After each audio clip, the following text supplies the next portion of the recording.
What they're saying piety is a kind of anti-religion. No incense, no sacrifices, only gratitude, like only the contemplation of the pure mind, and vegetarianism. So it sounds almost Pythagorean in nature. Salutations, listeners, and welcome back to Glitch Bottle, the podcast where we uncork the uncommon in magic, mysticism, and the generally misunderstood. Today, we are very excited to talk about theoretical hermeticism with scholars and translators Dan Attrell and Dr. David Porreca.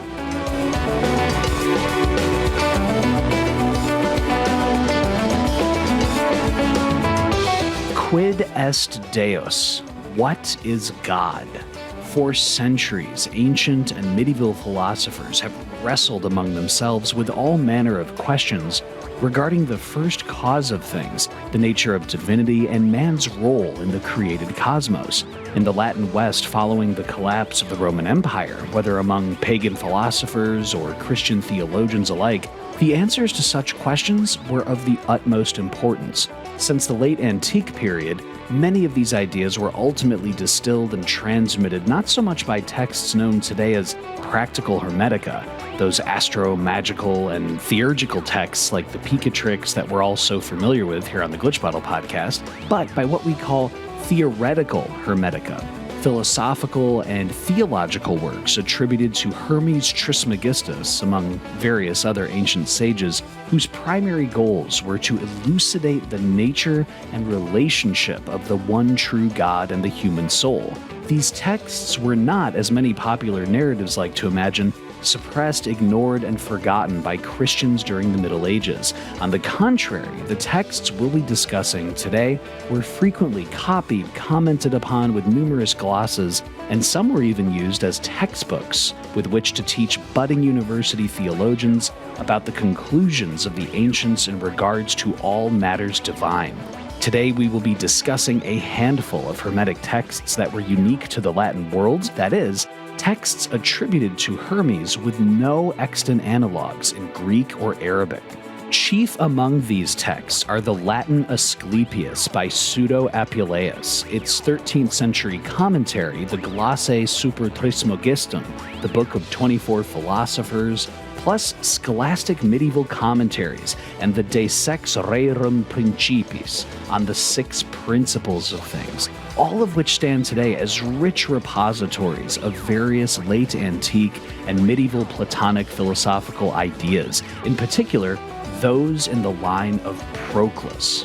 Until now, only the Asclepius has been translated out of all of these texts, and today I'll be discussing the whole lot of them with 2 of the 4 translators assembled by Breppel's Hermes Latinus series. We have Dan Attrell, intellectual historian, classicist, and doctoral candidate in medieval and Renaissance history at the University of Waterloo, also known on the internet as the Modern Hermeticist, alongside his co-translator and doctoral supervisor, Dr. David Porreca, associate professor of classics, co-director of the Medieval Studies program at the University of Waterloo, and a specialist in Latin Hermetica.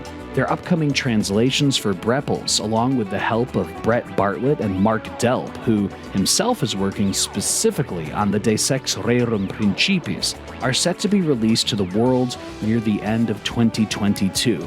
But here, right now, this is the perfect chance to have Dan and David share about these important works, what the heck theoretical Hermetica is, and why it's so important, as well as discuss medieval esotericism, philosophy, and Latin philology in general.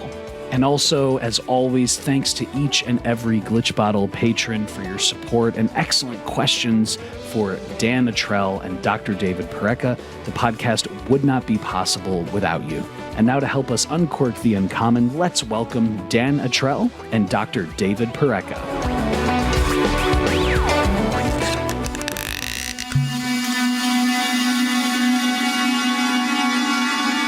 Dan Attrell and Dr. David Porreca, thank you both so much for stopping by the Glitch Bottle podcast today. Thanks for having us, Alex. Thanks for having us, indeed. Oh, it is such an honor to have both of you on here at the same time. And I was actually thinking about this, that in a sense, You both are kind of like the dynamic duo because many listeners are familiar with your translation of and commentary on the Latin sources of the Picatrix in 2019 from Penn State University Press. And you both are in the written sphere coming together again, along with others with these new translations of the theoretical Hermetic texts. But before we get to all of that, how did you two meet and how did you first get acquainted with each other?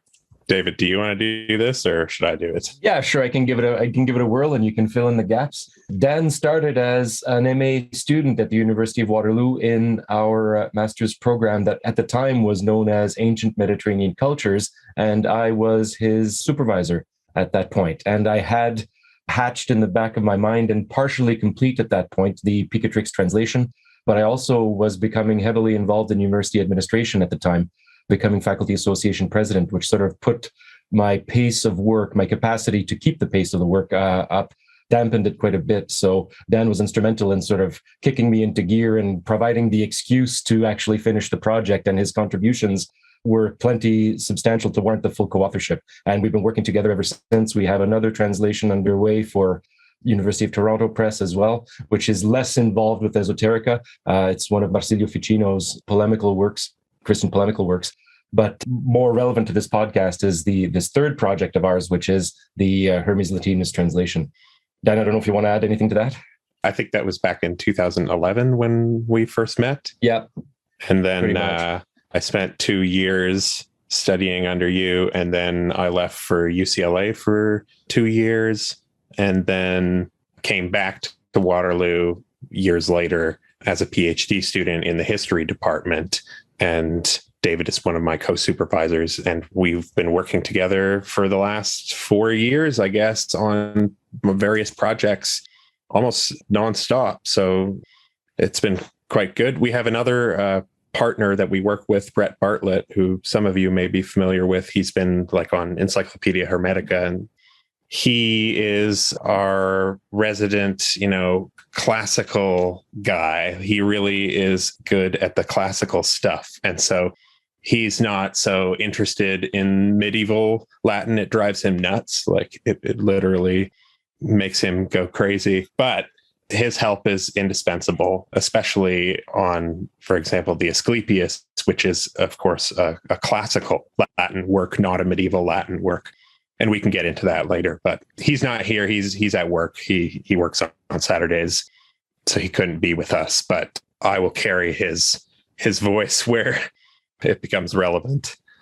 Brett is also a graduate from the master's program at Waterloo in classics.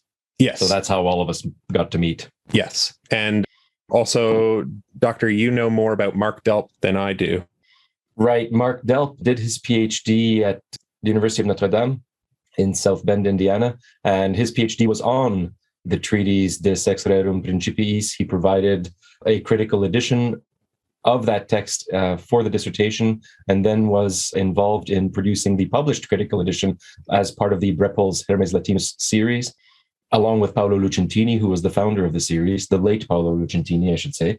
And Mark, we're very happy that he's willing to pick up his own baton, so to speak, and sort of tie a bow around that project. That's been a lifetime project for him, really. He's done all sorts of other things in the meantime, but he just recently retired from a college in California and is now in a position to take up this piece of work and finalize it as one of 4 parts of this theoretical Hermetica volume of translations that should be appearing through Breppel's late next year, ideally.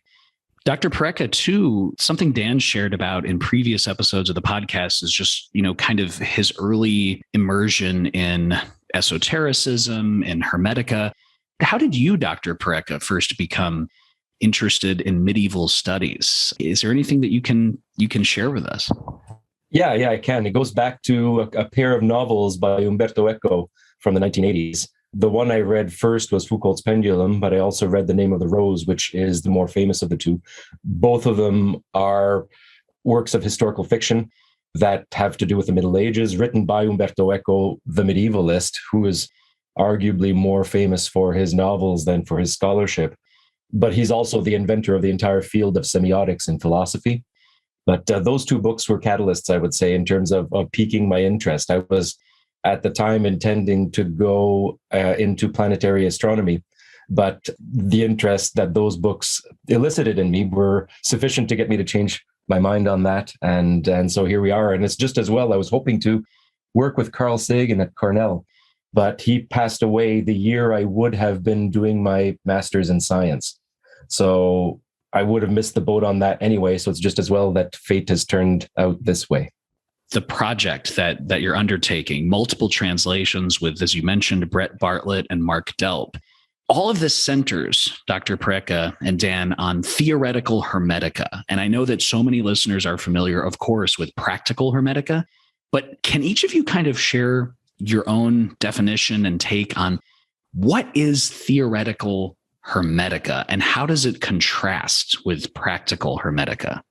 Simply put, theoretical Hermetica is mostly philosophical or theological in nature.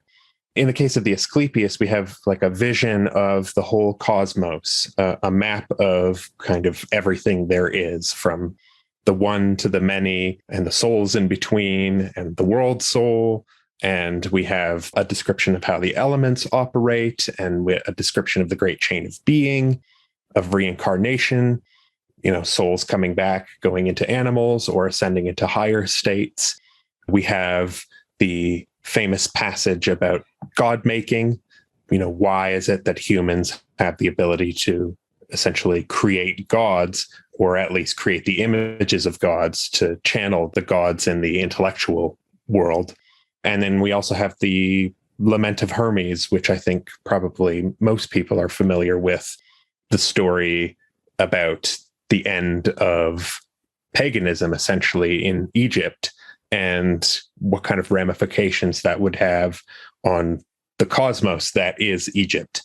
And so this is what the Asclepius deals with. And then when we have something like the Book of 24 Philosophers or the commentary on the Asclepius, the Glossae Super Trismegistum, these are more, I would say, philosophical, but, theology and philosophy interpenetrate each other.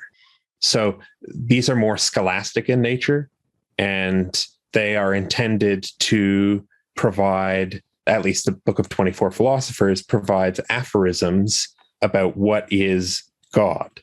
And it is a collection of allegedly 24 philosophers' various definitions. It's traditionally attributed to Hermes Trismegistus. So we call it Hermetica. That's the simple nominalist definition of Hermeticism. What makes a text Hermetic is that it contains or an attribution to Hermes Trismegistus. It's hard to say exactly what it is other than philosophy and theology, whereas the practical Hermetica is more instructions on building talismans and harvesting plant matter and resins and so on and so forth in order that they might be used for ceremonial magic purposes.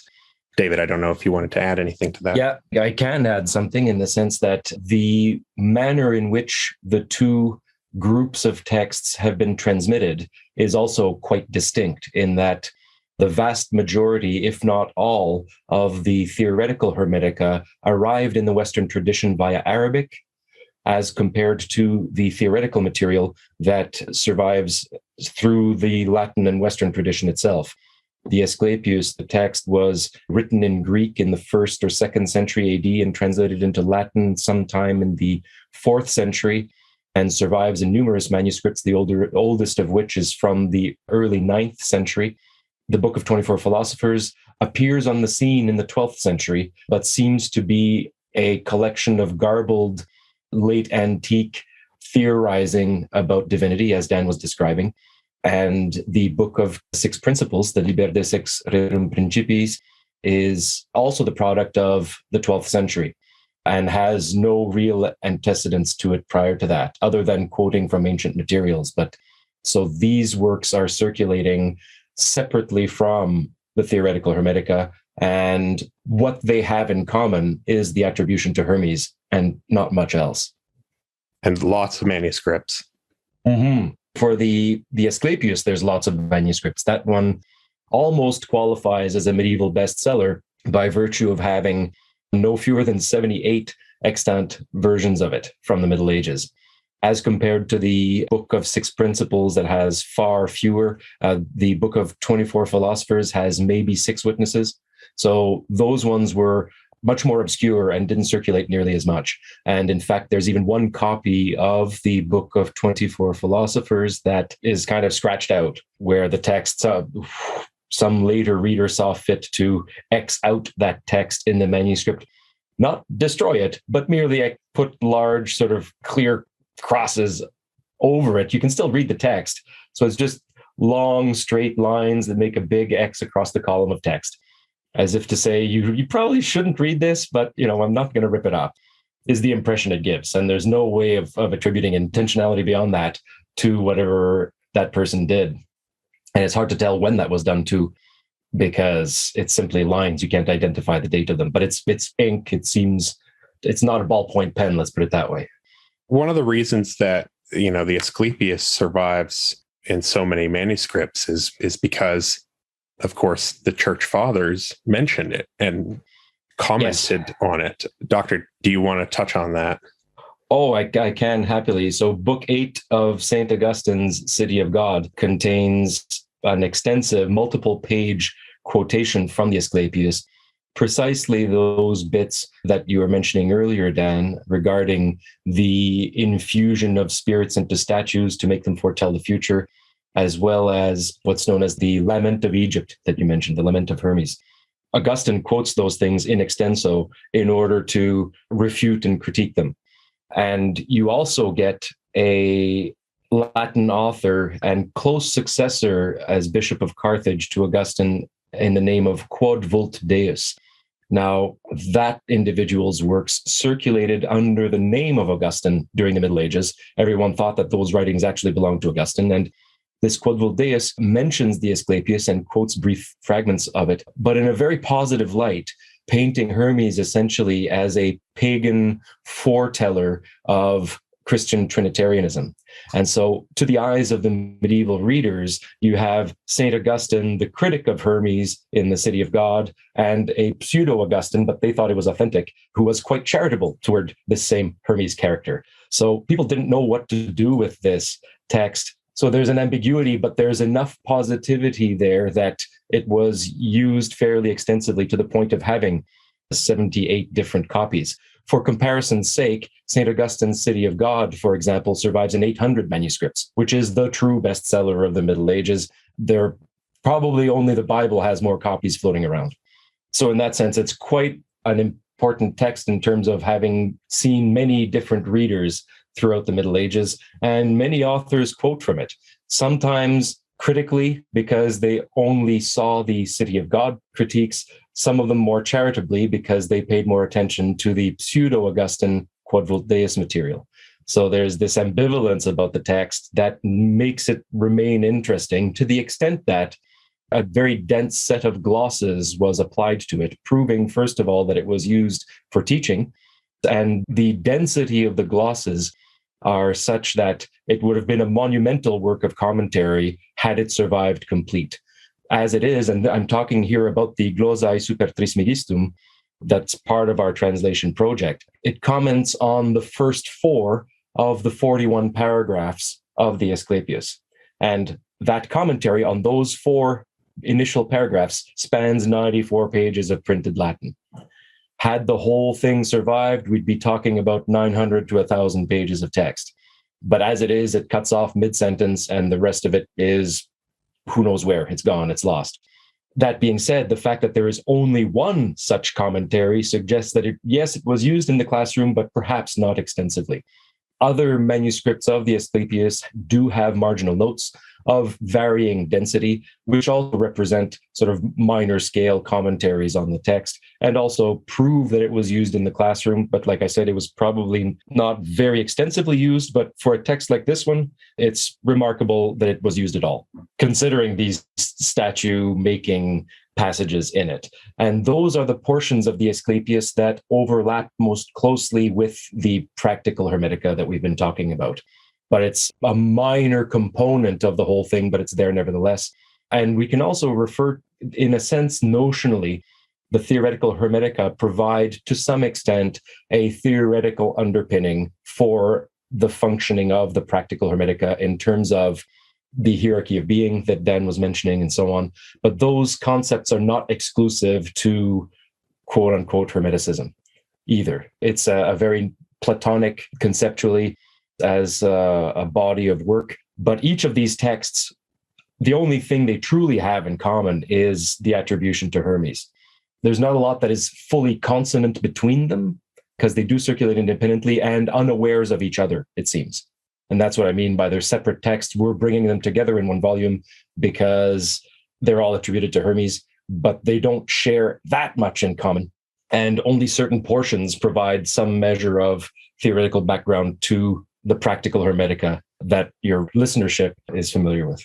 It's more a window into how Christian scholastics, let's say, perceived pagan wisdom and how they made use of it. Yeah, that's well put. I thought it's worth mentioning. I have a Marsilio Ficino quote here that's from his preface to his Corpus Hermeticum translation. It's part of a longer quote about Hermes Trismegistus, but this particular part is clearly talking about the Asclepius specifically. Mercurius wrote many books pertaining to the knowledge of divinity, often speaking not only as a philosopher, but as prophet. He foresaw the ruin of the old religion, the rise of the new faith, the coming of Christ, the judgment to come, the resurrection of the race, the glory of the blessed, and the torments of the damned.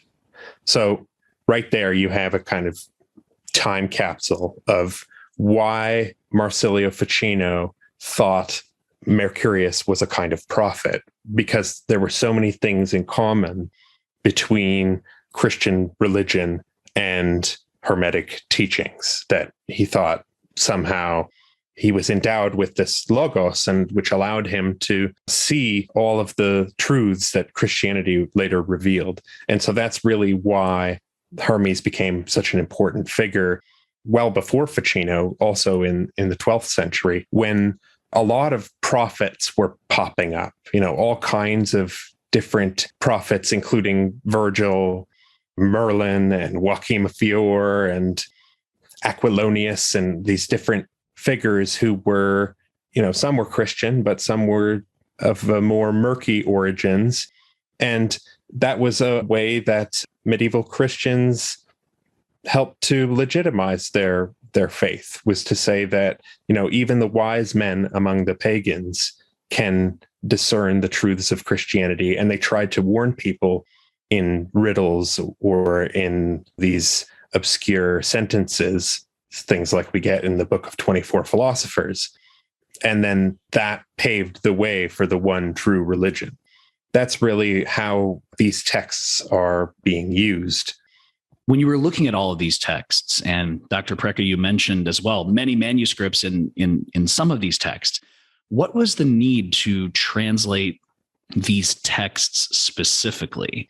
The story has to do with the slow evolution of the Hermes Latinus series of critical editions of the Latin texts that the Brepols publishing house has been issuing.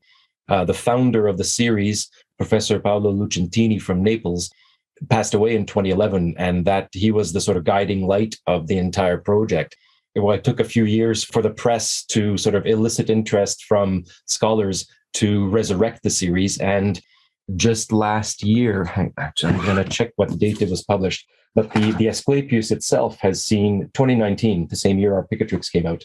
The Asclepius came out in a proper new critical edition by Matteo Stefani. And that sort of renewal of the Latin side of the series provoked the idea that we should assemble in English those theoretical Latin Hermetica that exist. And what we're presenting here is pretty much it. That's the reason for bringing these texts in particular together, is because there aren't any others really. So that's going to be the full package all in one go, pulling together the critically edited texts that have appeared in the Hermes Latinus series and providing them for an English audience. The Asclepius, you can find it in Brian Copenhaver's Hermetica collection at the end. And that's a good translation. It's based on Nuc Festugiaires Latin. which is good, but it was based on different collection of manuscripts.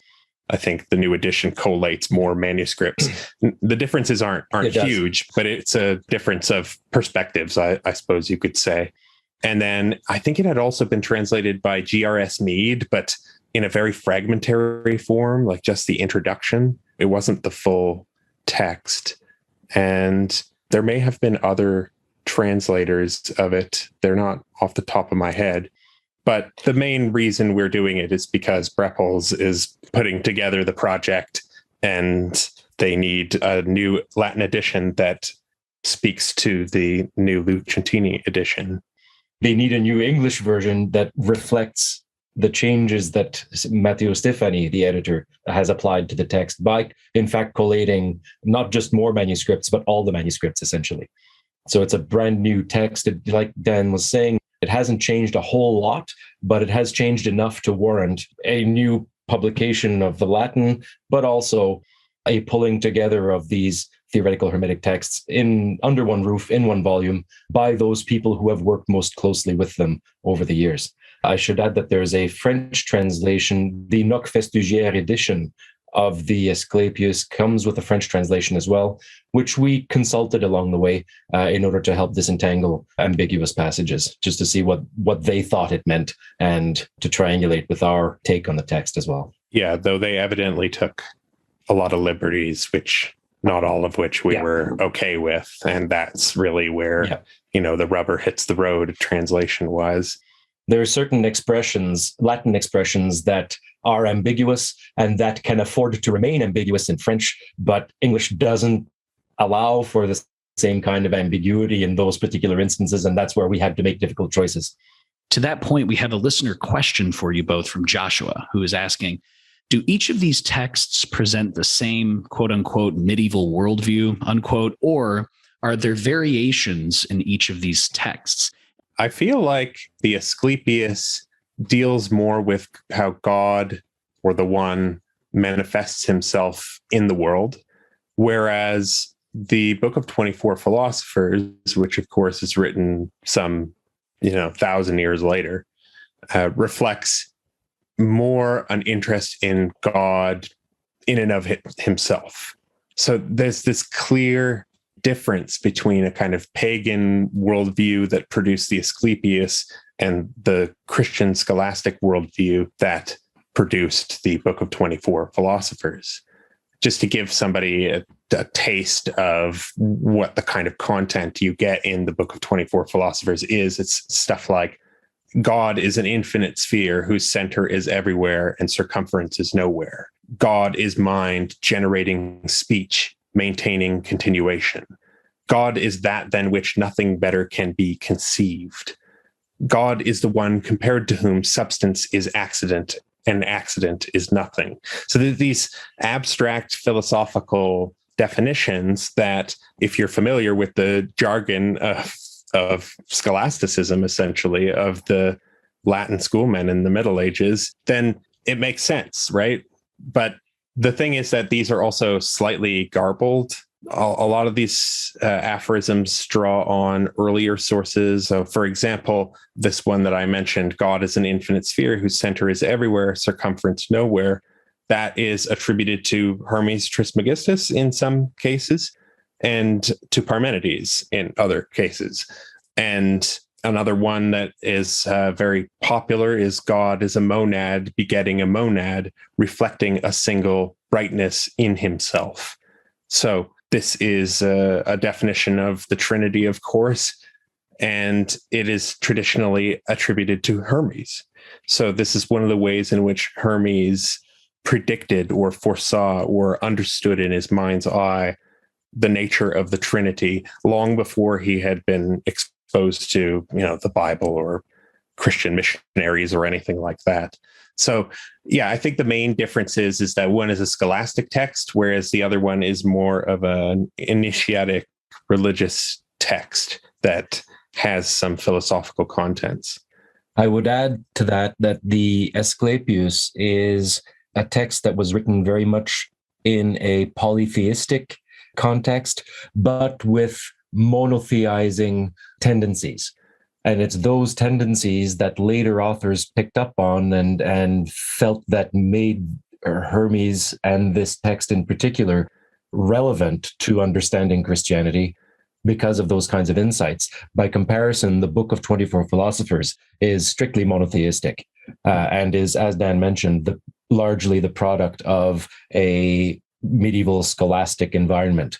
The aphorisms themselves I think, are somewhat more perennial, but the text has the aphorisms, but has a more or less extensive commentary attached to each of them. And that commentary is strictly scholastic, to the extent that the language is so different from that of Cicero that our colleague and friend Brett Bartlett found it particularly grating, because he's accustomed to the mellifluous prose of a Cicero. And this stuff is really quite technical and jargony and theological, and the product of schoolmen for whom Latin is a second language for all of them, by definition, as compared to Cicero, who was, of course, a natural Latin speaker, and a very good one at that. To that point, Dr. Porreca and Dan, we do have another listener question for you from Lauren, who is saying, "Hi, Dan and David. I absolutely loved your Picatrix book. It really opened my eyes to the Latin sources. I'm so excited for your translations being discussed on Glitch Bottle, as am I, Lauren. Very excited." Lauren says, "My question is, since these are theoretical texts, what evidence do we have that the practical Hermeticists used these texts and incorporated them into rituals or operations? Or instead, do these texts provide a framework for practical operations to operate within? Thank you both so much." Definitely by the Renaissance, people like Marsilio Ficino and Campanella and these kinds of guys, Giordano Bruno presumably, were reading these texts. But I don't think that people throughout, let's say, the Middle Ages, like certainly someone like Al-Qurtubi, who wrote the Picatrix, could not have read this Asclepius text because it's Latin. So, it only survives in Latin, and only people in the Latin world would have read it. I think that texts come together in a kind of intertextual network, and they build up on each other. And there are differences across the texts, but people would debate about those. But I think it really is a vision of the Platonic cosmos, the kind of cosmos that is laid out in the Timaeus. But it is expressed in a kind of Egyptian veneer. The story clearly takes place in Egypt. The characters are Egyptian. There's a lament for, the apocalypse of Egypt. But at the same time, it's clearly a Platonic work that is talking about, the one and the many, and how the one emanates the intellectual world, and then the sensible world emanates out from that. And so you have one God and one world soul and one world. And that vision is preceded by other sources, things like the Stoic ascent narratives, or like Scipio's dream is a good example of this. We see similar kind of stuff in Macrobius. This vision of the cosmos was well known and well accepted. It was the science of the day. And I think that this is an attempt to capture all of that into one narrative, because the way that the book opens, Trismegistus says to Asclepius, you need to concentrate your mind so that you'll see that there's not just many good things, but that all these many good things are really one thing. And it's a kind of delivery of the gnosis, if you will. And what that gnosis entails is a picture of the whole cosmos. So did Hermeticists read this? I don't know, but the world that it describes is very similar to the cosmos described in the Corpus Hermeticum, or in the texts that survive that we today call the Corpus Hermeticum. And it also reflects a lot of the Gnostic worldview in some respects, but mainly the Platonic worldview laid out in the Timaeus. I think it's safe to say that it is quite similar to that world. I would add that any users of the practical Hermetica during the Middle Ages once those texts were translated into Latin, nothing would have prevented them, I guess, if they had access to the material, from reading these theoretical treatises. But it seems to me that the audience for each category of texts was fairly different, in that we have these theoretical texts that we're translating being read by schoolmen, essentially. And the practical material, considering the nature of the manuscripts in which they survive, it's clear that those texts are less formal in their elaboration. The manuscripts themselves are of a poor quality in terms of the penmanship and the binding and this kind of thing, broadly speaking. So one could see a theoretical backdrop in these theoretical treatises to the operations that one sees in the practical ones. But in real terms, there's nothing proves that the practitioners using the practical texts actually consulted the theoretical ones. It's kind of the theoretical material is the water in which the practitioners swim, so to speak. Right. That it's kind of a taken for granted intellectual ground.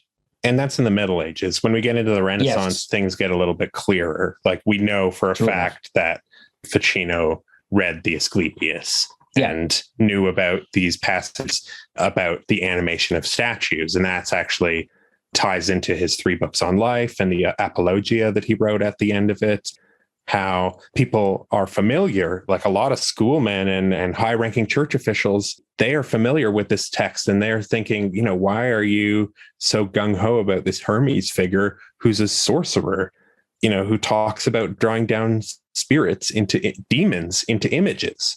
So he is very clear in his book. He's like, I'm not advocating this specific practice that is laid out in the Asclepius, but I'm more so talking about the kinds of things that are in, let's say, the Picatrix, where it's medicines and remedies for scorpion bites and the ring for life extension, these kinds of things that are benign, they're healing. And that's kind of what his magic was all about. So he picked and chose certain things that he wanted from the Hermetic tradition, and then clearly ignored others, or consciously avoided others. And I don't think Ficino is necessarily the only one. This is I think a trend in people in the Renaissance who were interested in Hermes. There's lots of debates about the primacy of Hermes in the Renaissance, and is he the font of all wisdom, like Ficino says? He's like the first of these 6 philosophers in this long chain? Or is, he downhill and he's just kind of an Egyptian sorcerer? And why would someone who is a follower of Moses, the prophet of prophets, who knew all about the Egyptian wisdom, why would he care about what this Egyptian sorcerer has to say? That's one kind of perspective that we see playing out in the Renaissance. But again, it's debated. There is no one view of Hermes or one acceptable narrative. There are kind of a whole bunch of different texts with different mentions of Hermes. And then people start to try to categorize them into 3 Hermes or 5 Hermeses. And it just becomes a mess. And it's funny because even if they do parse the 5 Hermeses apart, they still kind of just refer to Hermes as Hermes. They don't specify which one said what, or was an astrologer, or which one was an alchemist, or which one was a theologian. It's clear in the Asclepius that the Hermes talking is bearing the name Hermes. He is not this ancient sage from, I don't know, Atlantean times or what have you. He is just a character. I think there's a line where he talks about how he bears his grandfather's name, if I remember correctly, but I would have to find that. You both mentioned that these texts attributed to Hermes have no extant analogs in Greek or Arabic. So maybe we can talk more about that with this next listener question for you both from Maria. And Maria is saying, so excited you both are talking about these texts on Glitch Bottle, as you both share in your Picatrix book. The Picatrix has original Arabic sources that were later translated into Latin language tributaries. You mentioned that these theoretical Hermetic texts that you're currently discussing are, quote, unique to the Latin world. But Maria is asking, did either yourself, Dr. Porreca, or Dan, did you see any evidence of borrowing Arabic ideas of theological or philosophical concepts when these works were originally composed? There are good answers to that in the sense that the Asclepius itself started out as a Greek text, and certain portions of it survive in papyri, but not the whole thing as a unit. It's dribs and drabs here and there. There's the middle paragraphs, about 8 paragraphs from 21 to 29 roughly, survive as part of the Nag Hammadi library, which is a Gnostic library that was discovered in the 1940s and that had been buried sometime in the 3rd century. So there were Coptic speaking and writing people who were reading and copying this text from Greek into Coptic at the time. And not too long thereafter, we also get a Latin version emerging from the Greek as well. The Greek is not extant. It does not survive aside from the dribs and drabs I've been mentioning. But there are also Greek texts, what Dan has been referring to as the Corpus Hermeticum, which is a collection of dialogues, Platonic-esque dialogues, similar to the Asclepius, but surviving in Greek, but they were not known to the Latin West until they fell into Ficino's hands in the 1450s and 60s. In the wake of the Turkish takeover of Constantinople, Greek scholars fled with their books to Italy. And that's how that particular collection of Hermetic texts made it into Western Latin eyes. And it's clear from these bits that do survive, both the Asclepius and the Corpus Hermeticum, that there has to have been a much broader collection of texts attributed to Hermes that was written in and that circulated in antiquity, but very little of it survives to be studied today. There are other fragments, Hermetic fragments, that survive in the work of the Byzantine compiler known as Stobaeus. And those fragments, I call them fragments, but they're at least as long as the Corpus Hermeticum itself. But they're clearly fragments. They're bits and pieces that Stobaeus saw fit to include in his grand anthology of ancient Greek literature.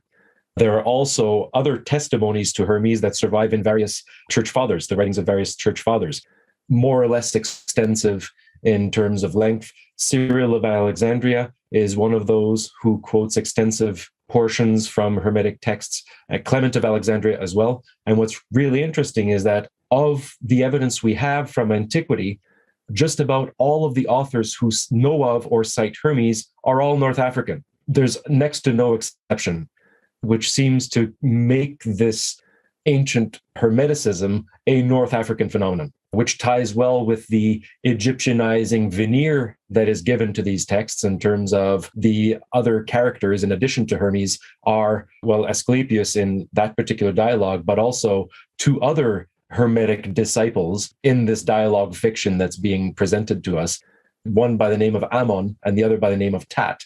And those clearly correspond to the names of Egyptian deities. So there's this Egyptianizing veneer that is applied to the text to make it some more intriguing to its Latin and Greek audience. First Greek, then Latin. The Arabic material seems to draw on a completely different tradition. If there were ancient Hermetica that were practical, those don't survive. And if they do survive, they become what we have been describing as the Arabic tradition of the practical material. Yeah, like the pseudo-Aristotelian Hermetica and the Book of the Pure Good and these kinds of traditions which flow out of Plotinus and Proclus. And then you have the Sabian material and the Nabatean material and all of that stuff. But yeah, none of this stuff figures in the Asclepius or in the Book of 24 Philosophers. It's as if those 2 traditions didn't know each other at all. You know, you both touched on this earlier in terms of the differences between the texts and the outlook. We do have a listener question for you both from Richard. And Richard is saying, how wonderful 2 luminaries are pushing the boundaries on the known sphere of Latin texts into English. My question, Richard says, is, do these texts show an evolution in thought on the central question, quid est Deus?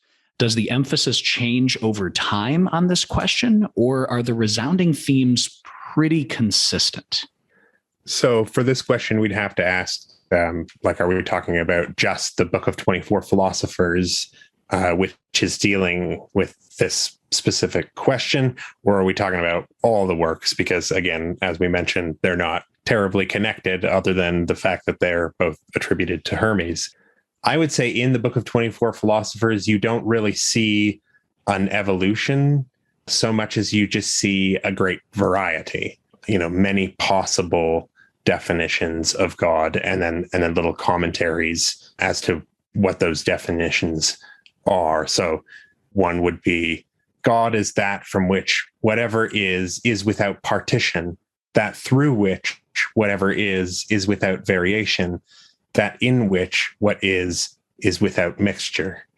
Or how about, God is he who is known in the mind only by an unknowing. So that's that apophatic negative theology tradition. To me, this all strikes as very Proclean. So I would say that if you read Proclus, you would probably get a more in-depth vision of what is going on here. But this is more of a collection of lots of different aphorisms from different philosophers, again, ranging from Hermes to Parmenides to Proclus. Yeah, in brief, I don't see necessarily an evolution so much as a great variety. They don't seem to be like building on each other or ascending in any manner. Each definition is, I think, as valid as another. Because these texts are basically independent from each other, there can't really be an evolution from one to the next. They kind of each stand alone. The only link between any of them is the attribution to Hermes. And also, to be fair, the glosses, the glossae super Trismegistum is a gloss on the Asclepius. So you have the content of the Asclepius that appears in all these other manuscripts, and you have this particular gloss, which is one medieval scholastic's interpretation of those 4 paragraphs. So it's not an evolution in the thinking of any given individual. It's just interpretations that span multiple centuries here. And we happen to get like 4 little snapshots, one of them from the 2nd, 3rd, 4th century, and a handful of others from the 12th century.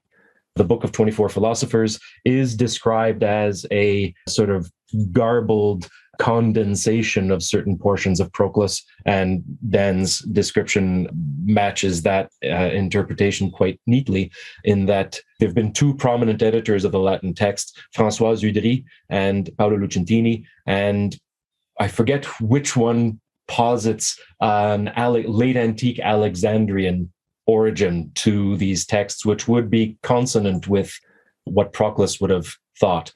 And I forget which of the 2 editors takes that point of view, but it's one or the other. And the other argues that it's strictly a 12th century invention. So the jury's out on that. And there's not really enough evidence to make a reasonable call either way. And so I'm not willing to jump on either side of that fence, to be honest. So, but in terms of evolution, instead of any kind of traceable evolution, we get snapshots, I would say. Yeah, and we also get this interesting thing. So in the Book of 24 Philosophers, we have the main text and commentary, and then we have, again, 2 commentaries on that. Yeah. And those commentaries are interesting because they're kind of like self-reflexive on the Platonic tradition, in that they'll cite various authors like Cicero or Aristotle or Averroes, and they cite all kinds of authors borrowing from their particular philosophies in an attempt to explain these obscure sentences. I find some of the stuff is not terribly enlightening, but some of the stuff is quite interesting. And I should add that there is, among the commentaries accompanying the Book of 24 Philosophers, well, not accompanying, but commentaries on it that circulates completely independently, is the 13th century English Franciscan known as Thomas of York, who writes an enormous theological treatise entitled Sapientiale, and several paragraphs, several pages of text, in fact, in that book comment explicitly on several of the definitions from the Book of 24 Philosophers. So it's clear that at least Thomas of York was actively reading and thinking about this text. He's also the author from the Middle Ages who cites Hermes the most by a substantial measure. So he's one of the major interpreters of Hermes in the Middle Ages. and Dionysius, but is an otherwise unremarkable Franciscan from the 13th century, whose work didn't circulate very much at all. There are only 3 extant copies of the Sapientiale that survive, for example. But that text, at the very least, was used by a 14th century Dominican by the name of Berthold of Moosburg, who also cites Hermes a great deal, but most of the time through Thomas of York.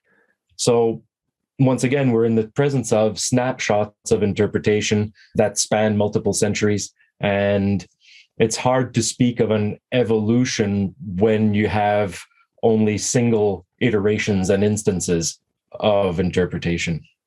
It's notable that Berthold of Moosburg also, I think, translated The Elements of Theology by Proclus. Yes, exactly. And it's in the context of that particular treatise that he borrows extended extracts from Thomas. These various commentaries on and readings on regarding the Book of 24 Philosophers, Dan used the word turgid earlier, and really the style in which this material is written is difficult for a modern audience, I should say, to follow and swallow, because it is medieval scholastic abstract thinking, and we're totally not accustomed to thinking along those lines today at all. And it's sometimes a bit of a slog, to be perfectly frank.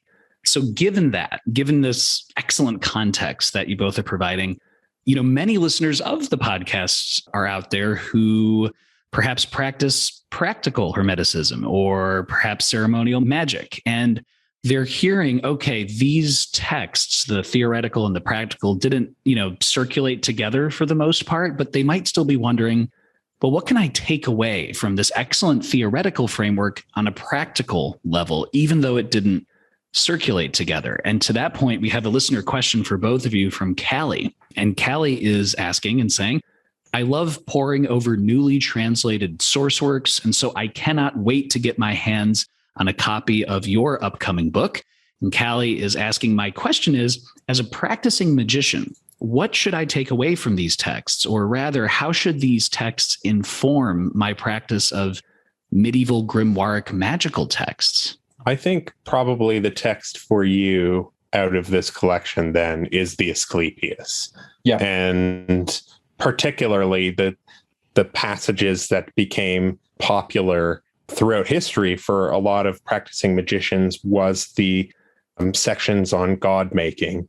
The idea being that mankind is in a way divine, and in the way that God makes man, man makes gods, and he reveals them. I would have to find the quote, but they're described as like the heads. The statue, the physical manifestation of the visible God, is described as like the head of the being that juts out at you. But then there's, of course, this whole body that is behind the head of the idol or the image.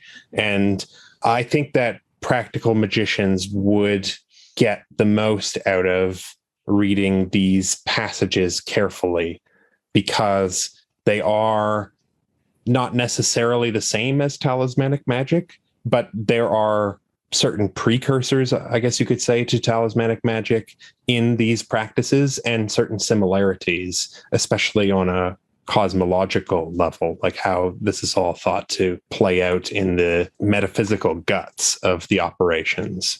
So I think the sections on statues and also just the bits on cosmology in general are interesting.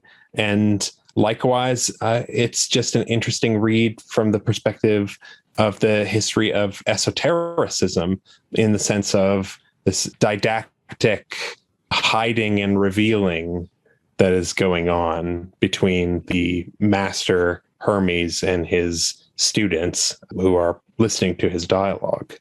I would add also that the very end of the Asclepius, I want to preface my comments here with a broader description of the contents and the layout of this text.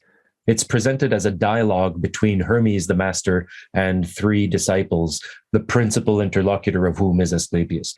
And during their discussion, and it's analogous to Plato's dialogues in terms of it being a fictionalized dialogue for literary form purposes, along the way, they touch on various topics from those we've been discussing, the infusion of spirits into statues, but they also discuss the fate of evil souls after death. They discuss whether or not there exists a void or a vacuum. Mhm. They touch on the distinction between genera and species, or types and kinds, if you will, how to categorize things, the place of humans, of man in the cosmic scheme, and that man is exceptional as being a perfectible being, that a man is different from the rest of physical creation by virtue of his perfectibility and can become akin to the gods if they devote their mind to the task. And at the end of the dialogue, and this is what I'm getting at, there is a prayer of thanksgiving.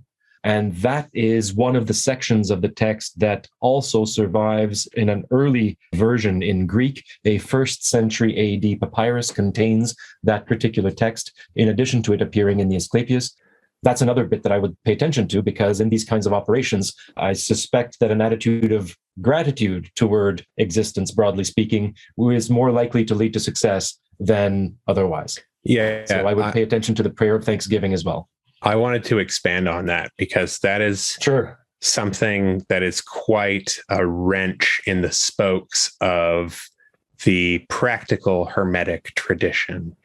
And that is to say, at the end of the Asclepius, when we think of Hermeticism, we often think of things like theurgy and magic and astral magic, talismans, this sort of thing, unless we're thinking about the theoretical material, of course. But in the Asclepius, right at the end, there's a part where the disciples ask Hermes, should we be attending our prayer with incense? And Hermes is actually like shocked and aghast by this question. And he says, no, like, why would you sacrifice anything to the all who is the all? Like, he already is the all. So what can you give to him that he doesn't already have? All he needs is your gratitude. And this is a very much runs contrary to a lot of the what we would call more magical operations, stuff like we find in the Picatrix, where people are doing suffumigations, doing sacrifices, consecrating talismans, calling on the sensible gods, things like that. Whereas the conclusion in this is that God doesn't want any of that stuff, which is quite contrary to what we get in a lot of other texts. So I just wanted to highlight that there's kind of an internal tension within Hermeticism. And the other thing is that the very, very, very last thing mentioned in the dialogue is that they sit down to have a meal together without animals. So no flesh.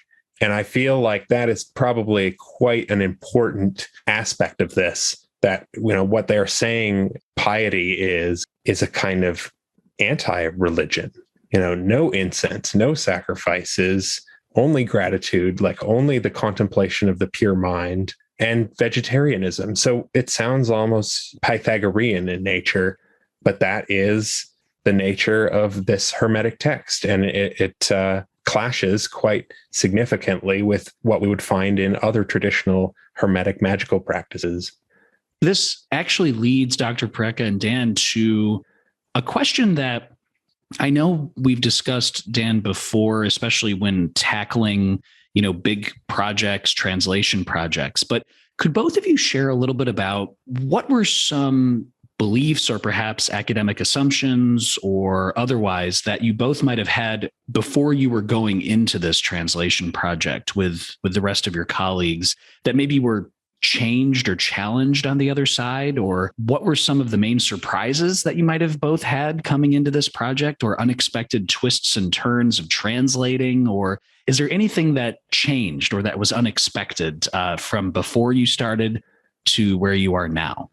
Personally speaking, things were pretty straightforward, if you ask me. We had been well primed from translating Ficino to just carry on and bite things off a little bit at a time. You always have to go back on your work and especially with certain thematic words, as words are used in a number of different contexts, you get a sense for what that word means, and you've got to go back over your work. But there weren't too many surprises or anything like that to me. I suppose one thing that was new to me was this idea that the Apuleius affair, of why is this attributed to pseudo Apuleius? And it turns out that there's, a chain of scholars who argued that in style, in his Latin style, this is very similar to Apuleius, the author of the Metamorphosis, which of course has that long passage about the mysteries of Isis and being initiated into the mysteries of Isis and having his out-of-body ecstatic experience and all that. So people assumed, the author who wrote this, who's a famous magician in antiquity, he must be responsible for translating this work out of Greek into Latin. And then other scholars pushed back on that, saying, no, it's not Apuleius. It's a much later, I think, 4th century author. There's never really been any consensus on that, so people just settle on pseudo Apuleius. And that was new to me. I had never known that this text was attributed to a pseudo Apuleius. But Doctor, perhaps you have some surprises. Well, the text has been traditionally attributed to Apuleius going all the way back to the Middle Ages because it circulates in manuscript form along with Apuleius's philosophical shorter treatises. De Deus Socrates, on the God of Socrates, and De Platone and De Mundo are all treatises that are short and philosophical, theoretical. They're not like the Metamorphoses, that is a full-scale novel of fiction. And on account of the association with Apuleius's legitimate texts, I think people got the idea that he may well have been the translator. And in style, as Dan was mentioning, there are some resemblances, but it doesn't necessarily imply a one-to-one link, because my suspicion is that it's simply a North African style, which kind of overlaps with what I was observing earlier regarding the almost exclusively North African awareness of the Hermetic texts, broadly speaking. Those authors that cite Hermes from antiquity are almost all from North Africa, and almost nobody from elsewhere cites them as well. So the fact that Apuleius himself is North African and was trained in his writing in the schools there and so on suggests that there's simply a common sense of style that is North African in terms of Latin that sort of lies in the background both to Apuleius and to the Asclepius. That being said, we know that the Asclepius has to have been translated sometime between the church father Lactantius, who is a contemporary of the Emperor Constantine, and when he quotes from this text, he quotes the original Greek. And in Lactantius is where we find fragments of the original Greek of this text. And so there are a few instances where we can triangulate between the Latin that survives complete and those bits and pieces that he translates. So fast forward from Lactantius, who's using the Greek, to St. Augustine writing the City of God sometime in the 14s, in the sense that the second decade of the 5th century. Between those instances is when the Latin was produced, because Augustine uses the Latin that we have. So it can't have been Apuleius, who was a 2nd century figure, but the style is consonant, and so it's no accident that it would have been attributed. Now, getting to the surprise factor, I mean, I had been working on these texts for 20, 25 years at this point, so there's not a lot that comes as a surprise anymore. What did surprise me is how much fun I had working on this stuff with Dan and with Brett along the way. And so it's working throughout the pandemic every day, a few hours, was invariably the highlight of my day, pretty much. So, and I'm grateful to have had the opportunity to work with such diligent colleagues who are willing to do the everyday thing and make it a pleasant routine. And it seems as though it's a very good way to get things done that stay done at the end of the day, unlike the dishes, let's say. Yeah. 2 hours a day and you can get quite a lot done. Like that's a lot of erosion on a project if you're consistent. When I hear that you two, two people have such a deep knowledge of these texts and you're collaborating together, in my head, you're meeting secretly at midnight in some monastery during a thunderstorm, and Dr. Porreca has a candle and he's leading slowly down this labyrinth to some dark, cavernous underground secret library, and then Dan's there, and then you open this giant parchment book and you start with these quills and right, like this is how. But then I remember, oh yeah, we're during a pandemic right now, and like, how did you collaborate during COVID and get into all of these deep back and forth and comparisons and discussions? Can you share about that? It's far less exciting. Mm-hmm. It is just, we use Discord to speak to each other through a microphone, and you can drag and drop photos or definitions from a dictionary or what have you into the chat box, and then we use Google Docs to see what we're typing. You type up all the Latin and get all the Latin in one column on the left-hand side, and then you get your English in another column on your right-hand side, and you just go. And like, been doing this for a while, so sometimes it goes very smoothly and fast, but then very often you run into words that are familiar but that don't have the same usage in the 12th century, let's say, that they do in the 2nd century. So we've got to be using different dictionaries, one for classical Latin, one for, let's say, 12th century Latin. In this case, we use the Thomas Aquinas dictionary, which is 13th century, but it gives you a closer approximation of what people meant when they used those words in the Middle Ages than how they meant them when they used them in the classical world. That's it. No spooky staircases, unfortunately. Well, I don't know. Doctor's House kind of looks a bit like that. It's kind of like a spooky nightmare house. Credit to my wife on that one. Yeah. He likes to decorate as if it's Halloween all year round, and Doctor obliges to that. And so, yeah, that's the spooky house is Doctor's house. It's not mine. The artificial bats that dangle from our ceiling get little Santa hats at Christmas time. That's lovely. Yeah. And so we would just work every morning, usually like first thing in the morning when you're fresh. And then once that's out of the way, 2 hours goes by pretty quickly. If you just do that for a year or two, you'll have a book or two by the end of it. Can you both kind of share what are 2 or 3 things that listeners and readers should always remember about either practical Hermetic texts or theoretical Hermetic texts in general when they eventually pick up a copy of your book? Or, asked in the negative, what are 2 or 3 misconceptions that people usually always have about theoretical Hermetica that perhaps they can place aside and reconsider? The thing to keep in mind is that this is not a consciously coherent tradition. The thing that these texts share in common is their attribution to Hermes and not much else. And there are plenty of similar texts that are similar in terms of content, especially when it comes to the practical Hermetica. What distinguishes practical Hermetica from other random astrological or alchemical or magical texts? What distinguishes them is simply the fact that they are attributed to Hermes and those other texts aren't. You could put a Hermetic treatise of practical astrology next to a non-Hermetic one, and their contents are broadly speaking very similar. So the notion that there is a common thread of Hermeticism that runs through the ages is a misconception, I would say. First and foremost, that's my first reaction to that question. Dan, I don't know if you have more to add. Yeah, I mean, I would just elaborate to say, this is an audience of magicians. And so admittedly, there is very little magic in these texts.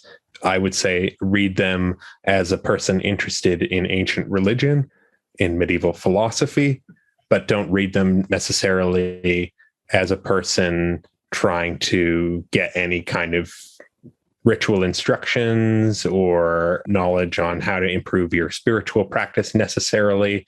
I feel like this is a more of an important work historically than it is for personal development.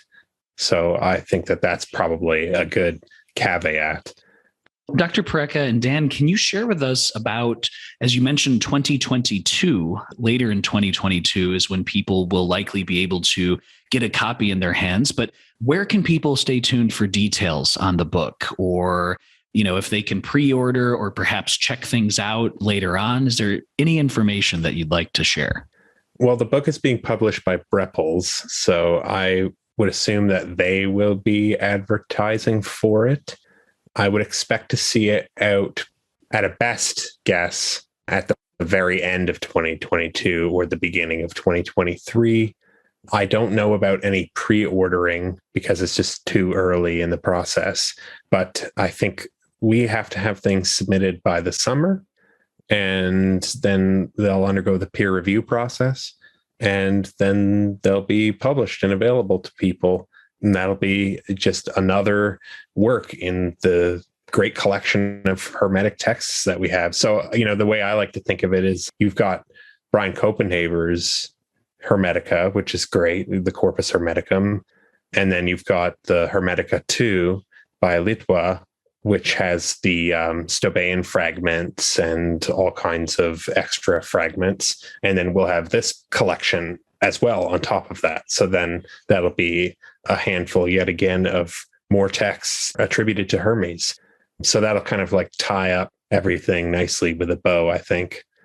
In terms of additional context, the Hermes Latinus project or series of books aims to edit all of the Latin Hermetica in critical editions, and Breppels runs a parallel series of translations from their critical edition series. And it's in that series that our book of translations is going to fit.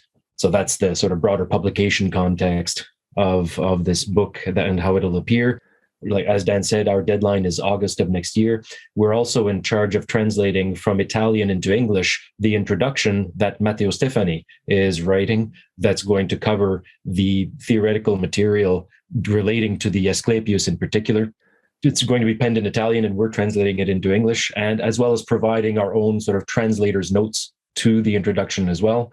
The translations will not be appearing simply raw without any interpretation. There will be interpretive text there that will also represent the collaborative effort. And Mark Delp will be doing the same for his section on the Liber de Sex Rerum Principis.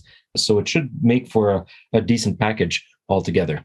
Can you give us any hints on perhaps other collaborative projects or other individual projects or research or areas that you're looking into that you'd just like to let the listeners know about that they can also stay tuned for in the coming months?